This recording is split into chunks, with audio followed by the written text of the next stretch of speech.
As a planner, you know how important it is to build community and keep your skills sharp. Learn about urban literature hot off the press, get exclusive inside looks at the publishing process directly from publishers, participate in a live podcast interview, go on a guided walking tour exploring unique architectural and planning history, and network with other bookworms. Experience all of this and more at Booked on Planning's inaugural book summit. This October 12th and 13th, come gather within the heart of Charlottesville, Virginia, a city that knows what it means to innovate. Whether you're an urban planner or a book enthusiast, secure your spot today at www.bookedonplanning.com/summit. Turn the page on your next professional adventure.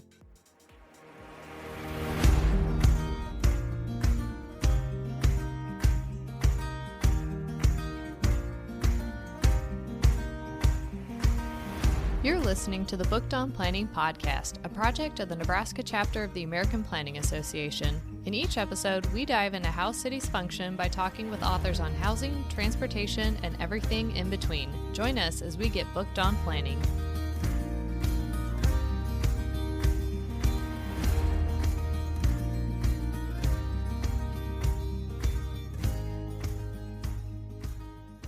Welcome back, bookworms. I'm Stephanie Rouse. And I'm Jennifer Hyatt. And we're the hosts of the Booked on Planning podcast. In today's episode, we talk with author Charles T. Brown on his book, Arrested Mobility, Overcoming the Threat to Black Movement.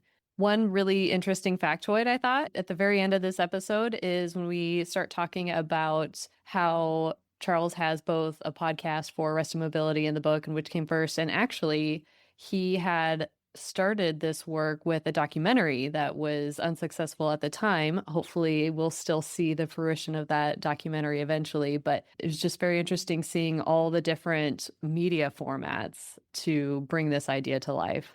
Yeah, and in that vein, as our listeners know, our last question is always, what books would you recommend? And Charles instead today got me thinking a little bit about maybe how we should tweak that question and ask, what media would you recommend? Because he also gave us some other documentaries and podcasts besides the books. So that was really interesting thought that goes right along with some of the themes of his books of not just relying on past practices and really thinking outside the box when you start planning. Yeah, and he really hammers the point home about understanding the history of places and not falling into the same patterns, making the same mistakes. And from like a broad perspective, I feel like on the episode with so many other authors, we've really covered the systemic racism in transportation and housing and other elements of city planning. And so on a national level, we understand it, but it had me thinking of, do I really understand here in Lincoln, Nebraska, exactly what happened and how it played out here? And as planners, like in our communities, do we understand the history that could impact the way people engage and feel welcomed in our communities? Yeah, and I really appreciated how Charles brought together concepts that we have individually talked about, but he really brought them all together to show the type of system that they create that causes ultimately this arrested mobility. So let's get into our conversation with author Charles T. Brown on his book, Arrested Mobility, Overcoming the Threat to Black Movement. Charles, thank you for joining us on Booked on Planning to talk about your book, Arrested Mobility, Overcoming the Threat to Black Movement. To make sure our listeners are all on the same page, what do you mean when you say arrested mobility? Thank you, Stephanie and Jennifer. It's a pleasure to be here with the two of you. I don't always get an opportunity to share this space with fellow planning nerds, so this is an awesome opportunity. When I say what is arrested mobility is the systemic restriction of Black people's ability to move freely, safely, and without suspicion in society. And when you think about it in that context, sometimes that restriction is literal, and that could look like being stopped, being questioned, being ticketed, being searched, being followed, harassed, or even arrested. And unfortunately, we've seen cases too where it includes being severely injured or even killed while walking, biking, driving, or taking transit. And then we've also seen cases where this has happened as a result of people just simply existing in public space. And when it comes to arrested mobility, I want people to note, though, that it's broader than just police contact. When people cannot safely reach employment, education, and other key destinations, their physical mobility begins to restrict their social and economic mobility, what we refer to as their upward mobility. And so the word arrested, therefore, has two distinct meanings. It refers to being confronted by legal or extra legal authority, but it also means being delayed, being constrained, or being prevented from advancing. So when you think about this concept of arrested mobility that I put forward, it asks a basic question. Who is presumed to belong in public space and who is required to continually explain their presence in it? That is arrested mobility. And in the book, you introduce the 4 Ps as a framework. That's polity, policy, planning, and policing. So, can you kind of walk us through each of those quickly and how they interact to systemically restrict movement of Black people? In planning, we love acronyms. We love 4 Ps, 4 Cs, 4 Ds, and all of that. I wanted to come up with a very creative way to introduce simply what are the sort of tenets of arrested mobility, the element of them. And so, what I want your listeners to know is that these are not four unrelated problems. These 4 Ps that I'll explain in a second, they operate as a system. And it is their cumulative weight that produces arrested mobility, which means that it may not be visible if you just see it through one lens. And many books have touched on a form of arrested mobility through the planning lens, through the policing lens, through the polity lens, and through the policy lens. What's unique about my book and my framing is I have you consider the cumulative weight of it all. And so when you look at these four related problems or Ps, as we just discussed, they essentially operate as a system. And polity then refers to the broader civic power structure. It includes not just police officers, but also residents who believe they have the authority to determine who belongs in a neighborhood. So this includes the sort of self-deputized citizens that I mentioned in the book who may follow a Black jogger, who may report a Black child playing outside, or the calls that people make to the police because a Black person appears suspicious. And this is usually the case if one is about wearing a Black hoodie, for instance. When it comes to policy includes the laws, the ordinances, the funding decisions, which people don't often think about, and also the regulations that govern movement. These show up in the form of, let's say, jaywalking laws. There are bicycle equipment requirements. There are loitering ordinances. And then think about oftentimes the traffic rules, the fines and the fees that disproportionately impact Black people and people of color. Then thirdly, we have planning, our favorite P, as most people will know. Planning determines that physical environment in which these policies operate. It determines which neighborhoods receive those sidewalks, which receive the lighting, the transit, the trees, the bike lanes, and so forth, and which neighborhoods, unfortunately, receive highways, receive pollution, receive the dangerous arterials that we're trying to reverse around this country, and the sort of decades of neglect. And then there's policing, the P that people are probably most familiar with and most tied to this book, which is why I'm emphasizing and reemphasizing the importance of looking at them as a system. Policing is the enforcement mechanism. It determines who is stopped, who is questioned, ticketed, searched, or arrested for violating those policies.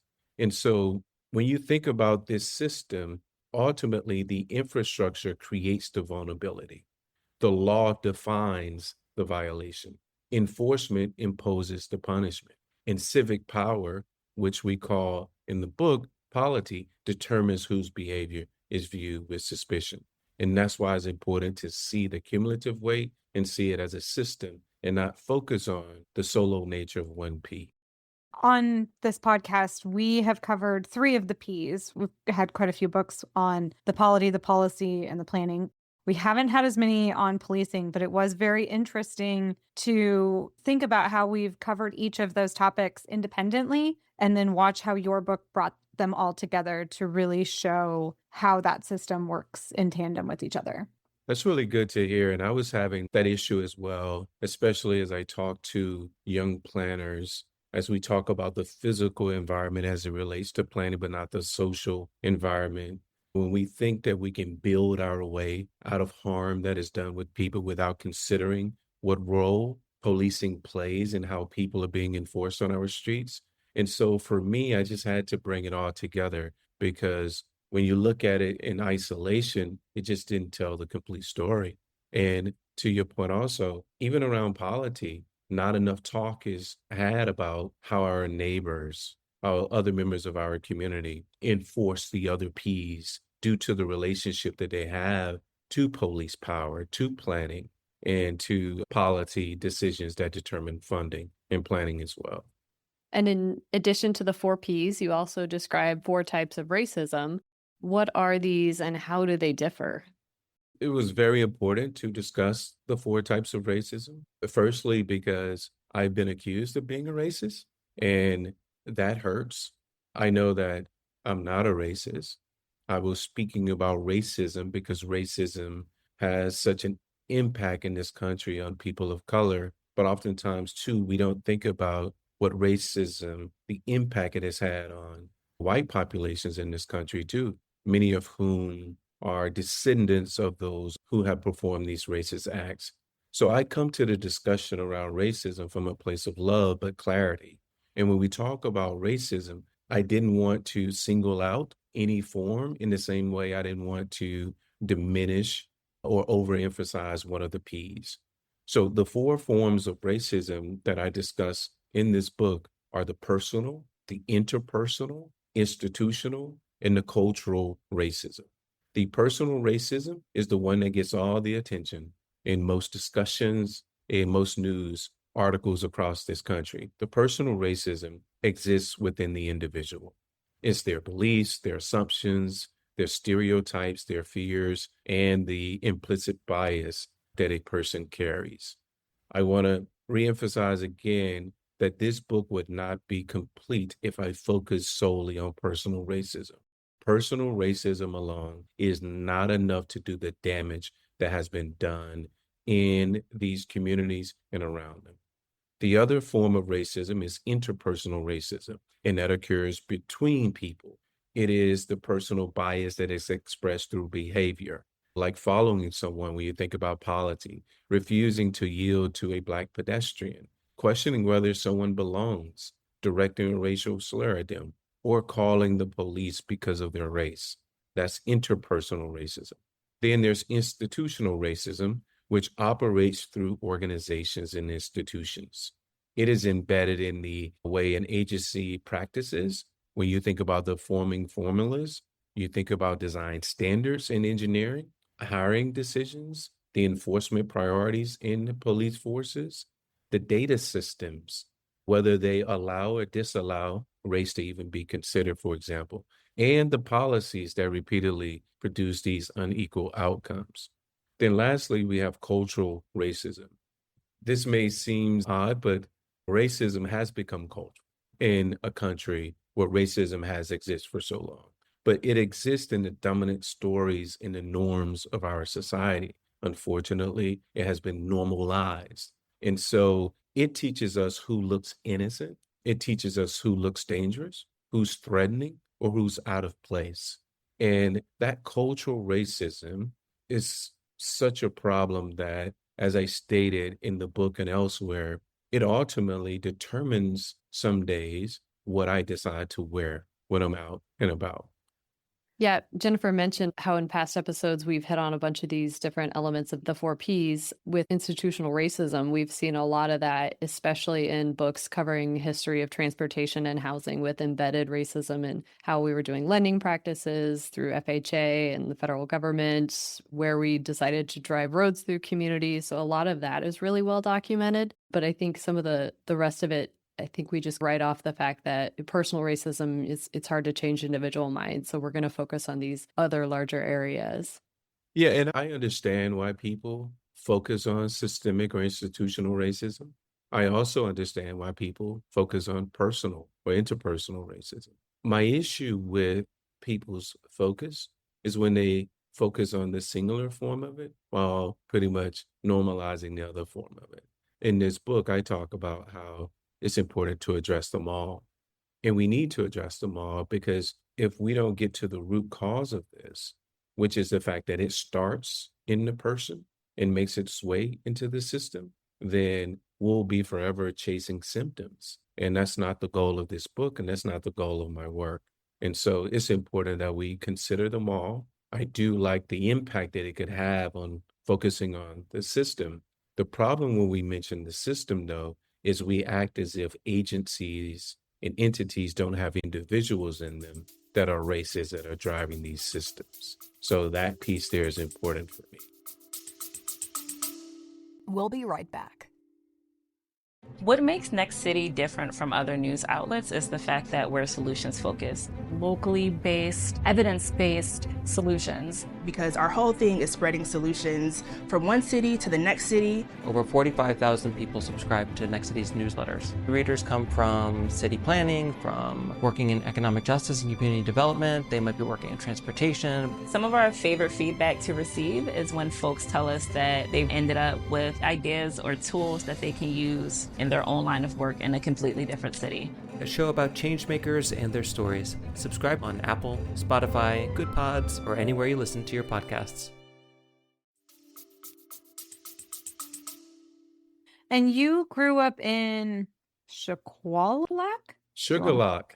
Sugarlock. Yeah, Yes. Jennifer say Sugarlock. Woohoo! Yeah. Okay, Sugarlock, Mississippi. And you served in the U.S. military before becoming an urban planner and researcher. And just like all of us, how did your early life and personal identity shape your perspective on who is allowed to move freely in public space? Firstly, there's no better place, sorry, Jennifer, Stephanie, to grow up than Sugarlock, Mississippi. I think you all have some connection to Nebraska, right? I did spend a summer or two in Omaha, Nebraska, because that's White Flight. My auntie, she moved to Omaha. And so some of my earliest memories as a human are actually from Omaha, Nebraska. I guess because it was such a culture shock for me that I remembered it as a young child. And so when you think about Sugarlock, shout out to Sugarlock, forever my home. What I learned in Sugarlock, and we say Noxubee County because that's the county. We are one county, but I just so happen to be from Sugarlock within Noxubee County. And so what I learned there very early is that movement was never simply about distance. So movement was never simply about distance. It was about race. It was about resources. It was about place. And it's about a P that is silent in this book, but those who hear it, and that is power. I grew up in a small rural Mississippi town in a low-income community, a single-parent household. And I saw how the place where I was born can ultimately determine how I access transportation, education, employment, and healthcare. But I also saw how it could impact how I access opportunity. And that was long before I was old enough to make choices for myself. I always questioned, why did some have and why did others did not have? Why did one group live over here and why did all the Blacks live over here? So that was my sort of perspective when it comes to Sugarlock. But the military introduced me to another dimension of mobility. It showed me how institutions can create structures, the access and the identity and opportunity, but also how institutions on a local and an international scale can regulate bodies, behavior, and movement. And so when I got an opportunity to study planning, and I happened upon planning after working for an all-Black engineering firm in Mississippi, it gave me the language to connect those experiences. I wish I had discovered planning earlier, and it would have given me the language earlier, but I didn't know about it until college. And so as a result of that, I began to understand that communities like mine do not simply develop naturally. I had an answer for why certain things existed in my community, why there was an other side of the railroad track. And so what I discovered is that someone ultimately decides where the sidewalk ends, where the highway goes, where the grocery store is to be located, in which neighborhoods received that investment, and whose safety was prioritized. That's what I learned through planning, through the military, and growing up in Mississippi. And so when I think about arrested mobility, I do not study arrested mobility from outside of it. This is what's different about this book. I approach arrested mobility as a Black man, as a veteran, as a planner, as a father, as a professor, and someone whose life has been shaped by both mobility and restriction. So this is not just an academic exercise for me. I identify as a practitioner, a pracademic, but this is a firsthand account. I know that was a very serious answer, but that's the first time I've ever heard the term "pracademic," Yeah, I'm a and that pracademic. just I love that so much. You also talk about how historical disinvestment in marginalized neighborhoods creates unsafe built environments, which we've talked about quite a bit here too as well.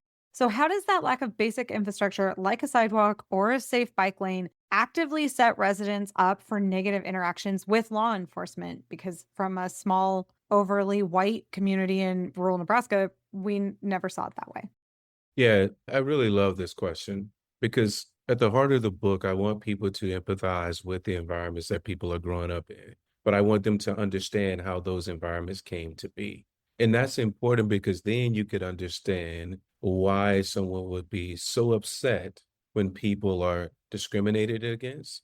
And I mean that even when they commit what appears to be illegal actions too. And I say that because we often punish people for adapting to environments that government failed to make safe. And so a person may walk in the roadway because there is no sidewalk. Someone may cross outside of a crosswalk because the nearest marked crosswalk is a half a mile away.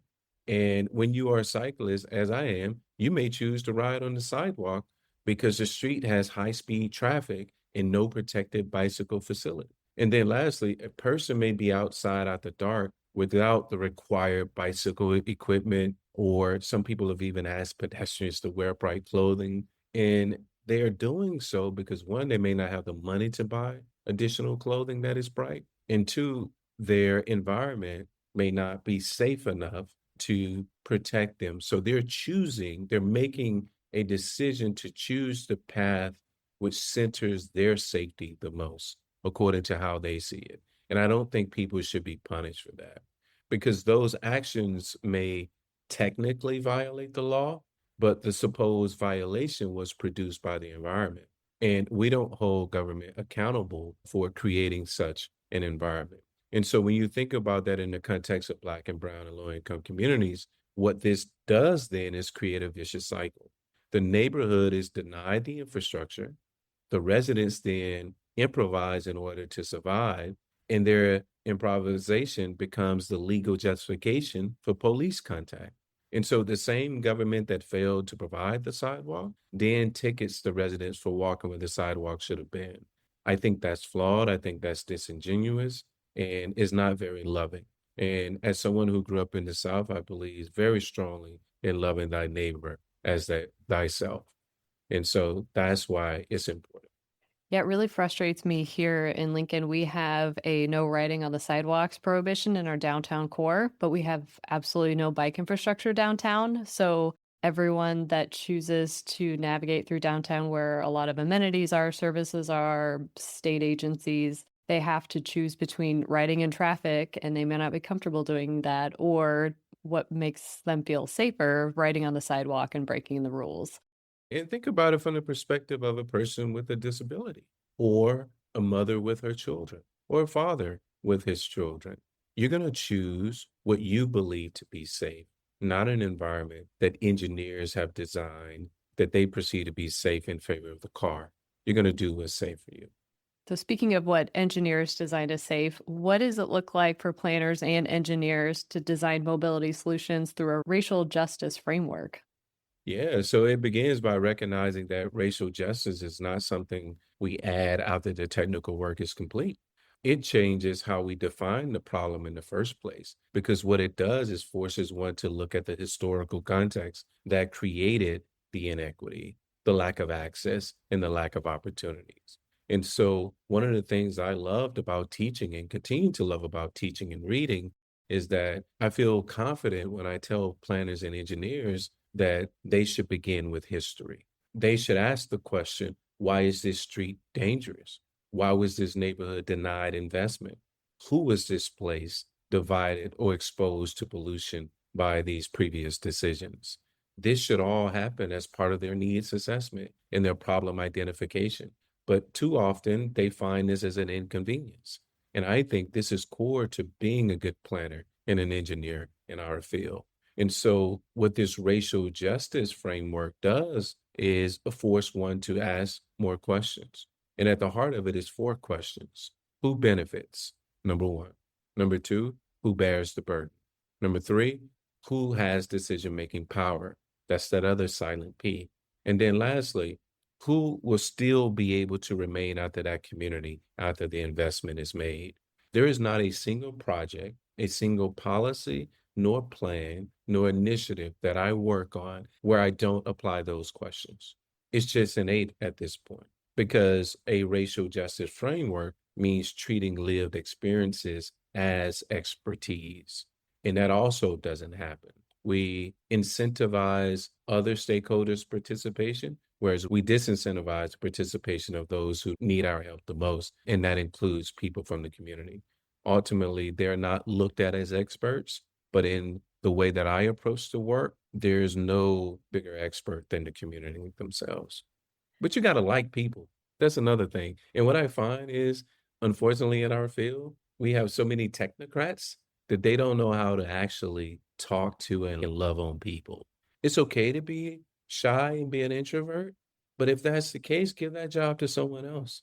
So part of it is recognizing where you have the ability to thrive and where you're good at. The other part of it is simply getting out of the way and let those people who know how to communicate with people about the problems be center stage.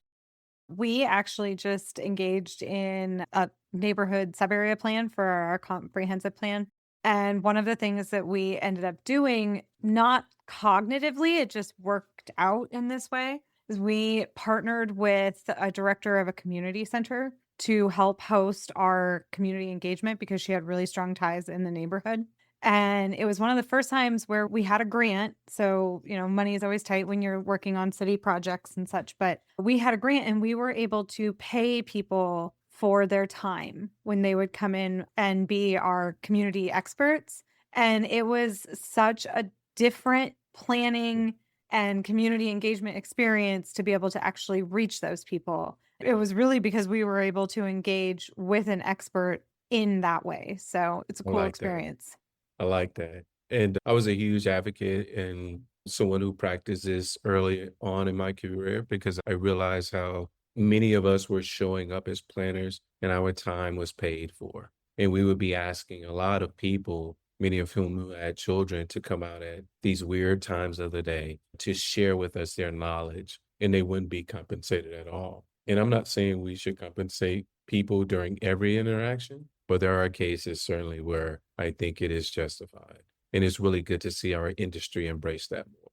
Because as you said, we got paid as planning experts. They're experts in their neighborhood. They should be paid for their expertise in that way. So, in the book, you state that in order for the field of planning to effectively reckon with its history of intentional harms done to Black people and communities, restorative justice must be considered. What does this look like for planners? Yeah, firstly, if I could go back and revise that statement, I would change it from must to shall be. That's an area of growth for me. Restorative justice begins with the truth that many planning harms were not accidental. It is very hard for people in our field to come to grips with that fact. And one of the main reasons for that is because they deny the history that proves it, or they just simply were not exposed to it or aware of it, but it's there. And my ask of them is to really search it out so that you can have a more complete understanding of your community. You don't have to know what happened all over the United States from a historical standpoint, but if you're practicing, let's say, planning in Omaha, Nebraska, Lincoln, and other places, at a minimum, a requirement should be that you understand the history of that place before you can practice, because it's so important. And it really helps you to avoid trying to mitigate the elephant in the room, which is the mistrust, the distrust that community has, because your agency, whether you know it or not, may have caused harm to the population that you're engaging. And so we just don't want people caught off guard when they're doing that engagement, because I believe all planners and engineers mean well. They may not have been guided well, which is the problem. And so restorative justice then begins with that truth, like I said, that many planning harms were not accidental. And so when you look at the importance of restorative justice and why it shall be considered, this can happen by way of institutions must publicly acknowledge what they did, who benefited and who was harmed, and how the harm continues. Resources must be directed towards repairing the damage. There's been a nationwide call, if not an international call for reparations. I believe in that. That could include, as we've seen through the prior administration as well as in the current, removing highways and reconnecting communities. We've seen the sort of building of sidewalks and parks. We also see people supporting Black home ownership and businesses. And then lastly, improving transit. And there were a few cases as well where we've seen land returned to the original owner if it was taken unjustly. Also, I would say thirdly is that affected communities must receive actual decision-making power, not simply another opportunity to comment on a predetermined plan. And this is where things start to feel like simply a formality in these communities, where many engineers and planners go in, and it does feel as if they already have a predetermined plan. And so finally, I would say that the policies, the professional standards, and the institutions that cause the harm must change so that it cannot be simply repeated under a different name. And it's very hard for that change to happen without changing the people in it. And so that's why I am a fan of DEI, diversity, equity, and inclusion, because I think it forces us to consider what an environment could and how it often operates when it's not diverse. I heard somewhere someone say that an environment that is not diverse is inherently biased. I believe that. And so that's what it could look like. And that's also why it's important. Concepts like the 15-minute city and Vision Zero are really popular in urban planning right now. We hear about these conversations all the time, and they all seem quite race neutral on the face of them. But what are actually the hidden dangers of implementing these ideas without a focus on that racial equity? I'm a fan of all of them. I'm a fan of 15-minute cities. I'm a fan of Vision Zero. I'm a fan of safe systems. I'm a fan of complete streets. I'm a fan of open streets. So when you think about all of those popular forms of planning and policies, I want to just go on record to firstly say that I'm a fan. I think oftentimes where a voice like mine is needed is that when these great ideas are introduced, we often forget where they come from. And many of them come from Europe. And we act as if you can simply take a policy or plan, no matter how great it is, and just implement it within the US. We know that there are many differences between the US and Europe. One is the diversity of this country, how welcoming we are to people from around the globe. That's not to say Europe isn't, but not to the degree that we are. All right. And so, as the most diverse nation in the world, you have to be considerate of the enforcement powers or the role that enforcement is going to play in each of these policies. You also have to strongly consider race, because race neutral planning can become race blind planning. And race blind systems frequently reproduce the inequities already built into the landscape. And so when you think about Vision Zero, it can save lives and it will save lives, but it can also cost lives if you lead with enforcement. 15-minute cities is a great idea. It can provide extraordinary access. But the ways in which our cities have been built historically here, when you consider racial residential segregation and who tends to get investment in their cities versus those who don't, who are often Black and brown, you could, if not considering a race and resources, just create 15-minute ghettos. And no one wants that. And so I'm a huge fan of these and other policies, but they can't be race blind. We've seen the impact of race blind systems in this country. I think one of the frustrating things among many between the changing administrations was the complete shift away from DEI work and embedding policies in federal grants and federal programs, Vision Zero being one of them. The grant for Vision Zero plans used to have, I can't remember exactly what it was called, but a racial justice component that you had to consider that first and foremost. And when in Lincoln we submitted our grant application, we were awarded basically at the end of the last administration, we had it all built in. We had a consultant on board. We were excited about that component of it, and then had to completely peel it out of the grant because of the funding changing. Then watching nationally companies peel back their DEI initiatives and it becoming such a footnote when it really, I think we're making a lot of progress. Yeah, the amount of fear I've seen in people has been truly disheartening. I thought our profession, I thought our academics, I thought the people who are advocates of DEI would be stronger in this moment. I couldn't be more disappointed than what I am in people.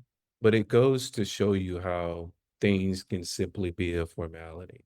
It also revealed how some people were just simply opportunistic. There was this new opportunity to get funding based on this new idea, and they latched onto it.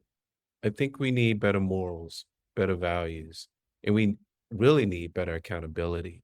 And I hope, for the sake of our industry, that people don't forget how people cowered in this moment.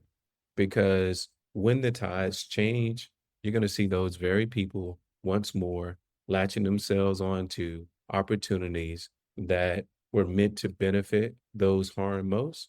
And I think about how, in some ways, my work is viewed currently through the lens of like a scarlet letter. I'm so proud to wear that scarlet letter because I think about what my ancestors have been through. And I often ask my grandparents, what were you doing back then when there was so much injustice happening in Mississippi in your face? And each one of them told me to my face, I was fighting for what was right. And I'm proud as their grandson and their son, their brother, their neighbor to say, I'm still fighting for you and others because we have to stand for something. And in our profession, I don't think we're standing collectively.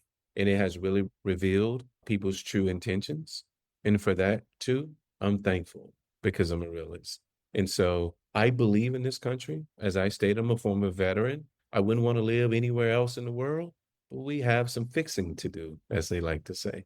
And so I just believe that if I'm going to spend my time, I'm going to be part of the fixing. I think your book is a great way to bring people along and introduce them to more concepts than I think they've probably read about or learned about in the past. And hopefully it'll help change minds and get people engaged again in this work. Absolutely. So you also have a podcast, the Arrested Mobility Podcast, which you mentioned in the book. I'm curious, which came first, your journey to start down the path to write this book or the podcast? That's a good question. I may start using that to see what people know about me, like how well they know me. Which came first, my podcast or my book? I'm going to let you all in on a little secret that few people know. The documentary came first, but the documentary was a failure.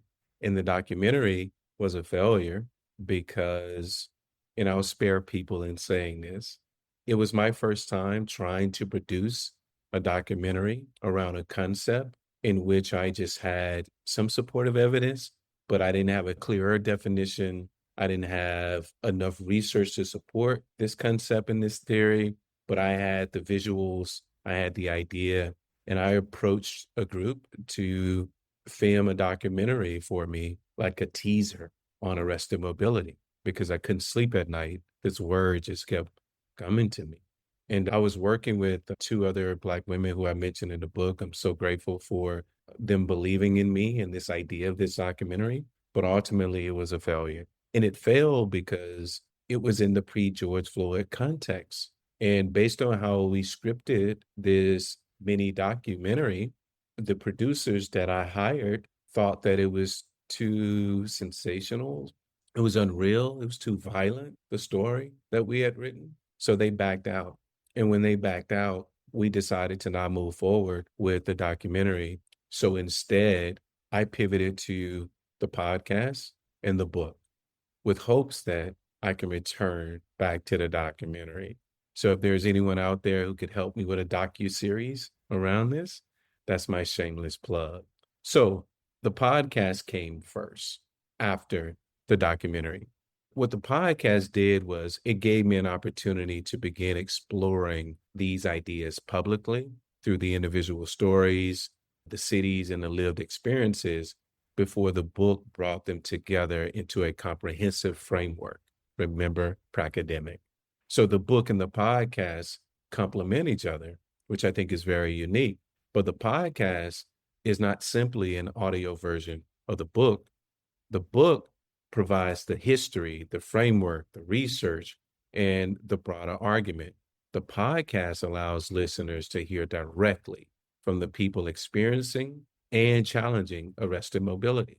So it's like bringing it to light. And so the listener does not only hear about the problem, but what they get when they combine the two is that they hear the voices, they hear the emotions, they hear the resistance and courage of residents and advocates, researchers, and others who are working to unarrest mobility in this country. And for those who've often told me, hey, you have an amazing voice, you should have a podcast, I did it for them. And I continue to do it for them. So the way that I explain it best is that the book explains the system, while the podcast allows you to meet the people living within it and the people working to transform it. So that's why I do it. And now you know what most don't know. It actually started with a failed documentary. It's not failed yet because there's still Right. an opportunity to move forward with it. When you achieve a certain amount of success, people think you have no failures, but there's someone young that is listening, and I want them to know that I failed. I continue to fail, but I don't consider it failure when I learn, and I learned. And from that came a podcast and a book that I'm proud of. And there's someone who's going to listen to this and say, let's produce that documentary. And all we can do is anybody who cares about this and knows that it's right, all we can do is work towards a more just and more perfect union. And as an adjunct professor, you get to help people do that as well. So, what is the number one lesson or mindset shift that you try to instill in the young, up and coming planners that you work with so that they don't replicate the mistakes of the past? I think I've said this in so many words, but when I've taught at Rutgers and when I've lectured at other institutions around the world, the number one lesson I wanted students to understand was that planning is not neutral. There is no separating planning and politics neither. Again, in order to be a good planner, you must understand history. Because what I've seen is a planner can be technically brilliant. Many of these institutions, including Rutgers, are great at teaching planners to be technically brilliant. What I wanted the students, my students, to understand, though, is that while you can be technically brilliant, you can still reproduce harm if that technical knowledge is disconnected from history, if it's disconnected from power, race, and lived experience. And then lastly, it was important for me to share with them the importance of approaching our work with humility and empathy. We touch so much on the technical aspects that we don't touch the hearts and minds of students. In this work that we do, no matter how professional we are, I feel is heart work, heart, as in one's heart. You're either coming to harm or not harm. And I wanted them to know that they're not neutral. They're not excused from the decisions that they're making. They had an obligation to understand that history, that power, and that race. And I would judge them accordingly in love. And as this is Booked on Planning, what books would you recommend our listeners check out? Now, this is an interesting question because I don't always read planning books, okay? Because I think one needs to be much more well-rounded because planners, we are interested in everything, right? I just mentioned to you, I would love to be the director of the FBI. I would love to be a running back in the NFL. If I wasn't 5'8", I would love to be in the NBA. I could tell you a lot of things that I would like to do. So for me, I'll give you some planning books. Number one, I want to include my homie, my friend, my sister, Veronica Davis, who is just outstanding in everything that that she does. So Veronica Davis would be her new book, Inclusive Cities, I think is the name of it, would be number one for me. And in no particular order, I'm just giving you the names of books of people. My old friend, Richard Rothstein, The Color of Law, is an amazing book because his book brought to life many of the sort of background research that I needed to make the case around planning. And I had an opportunity to interview him on a podcast when his book first came out. I love the work that he's doing. Dr. Lawrence T. Brown out of Baltimore, he has a book called The Black Butterfly. I've interviewed him as well. Great book. My sister, Angie Smith, I wrote the foreword to her book called Right Away. I love what Angie is doing and have done and contributions that she's made to our industry. A good old friend of mine, Dr. Adonia Lugo, wrote a book back in the day called Bike Race. I love that because Adonia has a really interesting take on things. And I love the way that she's always been unapologetic about this work. But the author that has influenced me the most in terms of grab my attention the most in books, believe it or not, is Robert Greene. He wrote The 48 Laws of Power. He wrote The Laws of Human Nature. And I think he wrote a book called The Art of Seduction. He's just a well-researched person. And I think he has a lot of great lessons and thoughts and ideas in his book that could serve us all. Because the one P that we don't talk about that is loud in my book, but silent in others is power. And so I spent a lot of time reading about power because I think you either understand it or become a victim of it. And I refuse to be a victim of anything. And it may be the fact that I'm a Scorpio and we love that stuff. So there you go.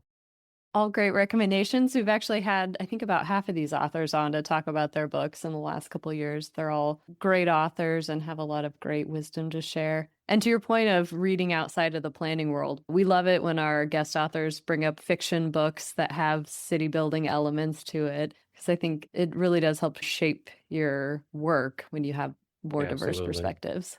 Yeah, and taking it back to what we discussed, documentaries. Not everyone wants to spend 30 minutes to an hour or more reading. As a visual learner, documentaries did it for me first. So there's one called The Lessons of Haiti, which explore how the highway system destroyed a community in North Carolina. It's called The Lessons of Haiti, I think is the name of that documentary. There's one out of, is it St. Louis, Missouri? There was an apartment complex there. They decided to tear it down. It's north of the Delmar Divide. In St. Louis, there's a street called Delmar Ave, and it's north of there, but it was torn down. I can't think of the documentary. And then anything that ProPublica does, I'm into, as well as Vice News. So I like first-person interviews and people who travel to different cities. So when I retire, I'll probably spend my time either taking people on tours of cities, talking about all the work that I've done on a nice little tour bus, or traveling around the world with my camera, exploring cities and how people access transportation and housing. So I love that stuff. And I think it takes you outside the book in the way that the podcast does. Yeah. And they should listen to your podcast if they don't already. I love it. I love the recommendations on other media to check out. We actually have a monthly newsletter where we try and put in other recommendations beyond just what's in the podcast. So we'll have to include some of those in there as well. Charles, thank you so much for joining us on Booked on Planning today to talk about your book, Arrested Mobility, Overcoming the Threat to Black Movement. Thank you. It was an absolute honor and pleasure to first meet you all electronically. Thank you for highlighting my work. Should you ever need anything or find yourself in the Northeast, let me know. I would love to explore a city with you. Take care and let me know if you need anything. Thanks. We'd love that. Thank you. We hope you enjoyed this conversation with author Charles T. Brown on his book, Arrested Mobility, Overcoming the Threat to Black Movement. You can get your own copy through the publisher at Island Press, an imprint of Princeton University Press, by supporting your local bookstore or the show through our page at bookshop.org/shop/bookedonplanning. Remember to subscribe to the show wherever you listen to podcasts, and please rate, review, and share the show. Thank you for listening, and we'll talk to you next time on Booked on Planning.